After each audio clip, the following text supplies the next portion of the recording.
সকলেই উপরের দিকে নিজেকে নিয়েই ব্যস্ত থাকে। ইয়া রব্বি নাফসি নাফসি, ইয়া রব্বি নাফসি নাফসি, ইয়া রব্বি নাফসি নাফসি। এজন্য বাপ আমার, আপনার হায়াত আপনার কাছে। আপনি যেদিন মরবেন সেদিনও মানুষ ভাত খাবে। এই গ্রামবাসী ধোকা, ধোকা, মহল্লাবাসী ধোকা, এগুলো সব ধোকা, সব ধোকা। বন্ধুরা ধোকা, স্ত্রী ধোকা, এগুলো সব ধোকা। সব ওই রাত্রে খানা খাবে, আপনারে দাফন করে আসে। আরো বেশি খাইব মানুষের ঘরের থেকে, যাইতে আইনা ভাত খাওয়া। আও হারাদিন কাঁদছেন আমনে, শরীর দুর্বল হয়ে যাব খানা না খাইলে। ভাত খা, খানা বন্ধ। লাশের সামনে, লাশের সামনে মুসলমান আজকে জানাজা, লাশ সামনে, এখানে দাঁড়াইয়া জিগায় খানাটা কোন দিন কইয়া লাইলে ভালো আছিল। কি আহা আহা, মানুষ কার জন্য শিক্ষালেন? এই মানুষগুলো তারা আজকে জিগায় খানাটা কোন দিন করবে। 4 দিন না খানাটা কি সোমবারে করলে ভালো হয় না মঙ্গলবারে করলে ভালো হয়? কত অনবুঝ করে লাইলে ভালো আসিল, লোকজন কি আর আবার পাইবেননি? মানুষটির আবার কইটু আইবেন, আজকেই কইয়া লাইলে ভালো। ফলে জানাজার লাশের সামনে দাঁড়াইয়া আগে কইয়ালায় সবাই খেয়াল রেখেন সোমবারে খানা।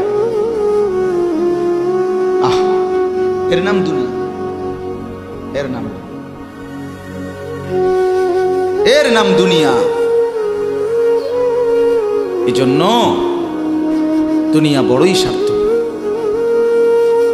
এটা রাক্ষস, শুধু গিলে খায়, তৃপ্ত হয়, তৃপ্ত হয়। সেদিন আমি এক কুটিপতির বাড়িতে গেছি, অনেক বড় সম্পদশালীর বাড়িতে গিয়া তার বাসায় বাথরুমে গেছি। দেখি যে বাথরুমের যে দরজা, দরজার যে সিটকারি লাগায়, সিটকারিটা আছে, কিন্তু সিটকারিটা যেটার মধ্যে লাগায় ছোট্ট বল্টু একটা, এটার মধ্যে লাগায় যেটার মধ্যে এটা নাই। লাভ হলো কথা বুঝছেন না? লকটার এই ছোট ইয়াটা যেটার মধ্যে লাগায় আর এটা নাই। তা নাই বের হয়ে বললাম, হা ভাইয়া, এরই নাম দুনিয়া। দুনিয়া এমন একটা না একটা থেকেই যায়, সব চাহিদা, সব প্রয়োজন পূরণ হয়, পূরণ হয়। আপনার লাশ যেদিন জানাজা হবে সেদিনও আপনার ঘরের হাজারো প্রয়োজন বাকি থেকে যায়, বাকি থেকে। পৃথিবী হাসবে ঠিকই, সিএনজিও চলবে, অটোও চলবে, সূর্যও ডুববে, চাঁদও উঠবে, রাতও শেষ হবে, দিনও আসবে, কেউ থামবে না আপনার জন্য। আপনি শুধু চলে যাবেন একা কবর, কেউ থামবে না। এরে বাপ, কেউ থামবে না। ছেলেরা আজকে বন্ধুর পাল্লায় পড়ে নষ্ট হয়ে যাচ্ছে। আহ, সমবয়সী বন্ধু তোমার উলঙ্গ ছবি দেখায়া, নর্তকী দেখায়া শেষ করে দিল, তুমি বুঝলা। সমান সমান বন্ধু একসাথে তোমার জুয়ার আড্ডায়, মদের আড্ডায়, নারীর আড্ডায়। আহ, আফসোসের ব্যাপার। ভাবতেই শিখে না একজন মানুষ সুস্থ স্বাভাবিক, একজন সতেজ সবল মানুষ, সে কেমনে এত বোকা হয়, নিজেকে ধ্বংস করে। আমি যখন এখন এই মাত্র যে দিদা আসতেছিলাম গাড়ি দিয়া, একটা ছেলে প্রতিবন্ধী, ছোট একদম প্রতিবন্ধী, সে দাঁড়াইয়া রয়েছে মাঝখানে, মানে গাড়ির হরনও বোঝে না, কিছুই বোঝে না সে। আর আরেকটা ছেলে ধরে তারে এক পাশ করে দেওয়াতে তারপরে আমার গাড়িটা আসছে এই এখানে।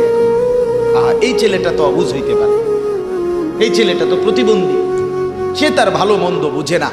কিন্তু তুমি ছেলে সুস্থ সবল স্বাভাবিক যুবক, তুমি কেমনে নিজের ভালোটা বোঝো না? তুমি কেমনে নিজের ভালোটা বোঝো না বলে?